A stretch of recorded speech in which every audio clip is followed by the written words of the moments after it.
Salut et soyez la bienvenue. Avant de commencer, j'aimerais que tu abonnes si c'est pas encore fait, et active aussi la cloche de notification. Aujourd'hui, on va faire le tour de l'actualité Mercato Barcelone. Partage aussi avec tes amis, et profitez. On commence. Le FC Barcelone a réalisé un mercato XXL avec les arrivées de Lewandowski, Rafinha, Kessié ou encore Jules Koundé. Mais maintenant, il est temps d'avancer dans son opération dégraissage. Et, après le départ de Samuel Umtiti, Lecce, Miralem Pjanic pourrait être le prochain à quitter la Catalogne.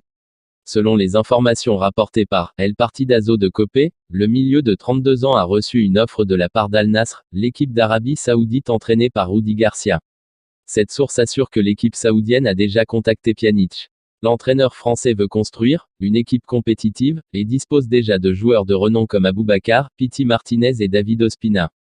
Pjanic est arrivé à Barcelone à l'été 2020, en provenance de la Juventus, mais n'a jamais réussi à s'imposer. La saison dernière, le Bosnien a été prêté à Beşiktaş Turquie. La priorité du FC Barcelone pour le flanc droit était le latéral de Villarreal Juan Foyth. Cependant, la clause libératoire de l'international argentin est passée dimanche dernier de 42 millions d'euros à 54,6 millions d'euros. Ce qui a un peu refroidi les dirigeants catalans. La formation Blaugrana semble avoir complètement écarté la possibilité de signer Juan Foyth et pas à cause de son prix. Selon le journaliste Gérard Romero, le défenseur souffre d'une entorse au genou. Une blessure qui l'éloignera des terrains au moins 2 mois. Ainsi, le Barça devra étudier d'autres options pour renforcer son aile droite. Diogo Dalot, Manchester United, et Hector Bellerin, Arsenal, sont toujours dans la shortlist de Xavi pour ce poste. À moins de 48 heures de la fermeture du marché des transferts, il est probable que Pierre-Emerick Aubameyang fasse ses valises. C'est en tout cas le souhait du FC Barcelone, qui cherche à faire de la place dans sa masse salariale. Pour recruter le Gabonais, le meilleur candidat semble bien être Chelsea. Le club et le joueur se seraient déjà mis d'accord sur les termes d'un contrat, et il ne manque plus qu'à convaincre le Barça de le lâcher. Selon le journaliste Fabrizio Romano, des émissaires de Barcelone et de Chelsea vont se réunir ce mardi pour négocier le transfert de l'attaquant. Un transfert qui pourrait se conclure autour de 20 millions d'euros.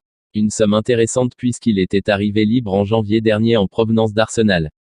L'arrivée de Robert Lewandowski a barré la route à Aubameyang, pourtant auteur d'une très bonne deuxième moitié de saison 2021 et 2022 avec 13 buts en 24 matchs toutes compétitions confondues, dont une performance XXL face au Real Madrid lors du dernier Classico de Liga. Xavi Hernandez et le Barça sont à la recherche urgente d'un latéral droit, alors que l'entraîneur catalan ne semble pas vraiment compter sur Sergi Roberto ou Serginho Dest pour toute la saison. Selon Mundo Deportivo et Sport, Thomas Meunier serait le favori pour occuper ce poste. Il serait le nouvel objectif prioritaire des Blaugrana sur le marché des transferts, à moins de 2 jours de sa fermeture. Le plan a été de faire venir César Azpilicueta, mais Chelsea en a décidé autrement. C'est alors que le Barça s'est retourné vers Meunier, sous contrat avec le Borussia Dortmund et dont le transfert pourrait se conclure autour de 7 et 10 millions d'euros. Mais pour continuer à recruter après un été très mouvementé, le club catalan doit vendre. Seuls plusieurs départs pourraient faciliter l'arrivée du défenseur belge à Barcelone, et le temps presse. Merci d'avoir suivi cette vidéo du début jusqu'à la fin, n'hésitez pas de liker et de vous abonner sur cette chaîne si vous avez aimé mes contenus.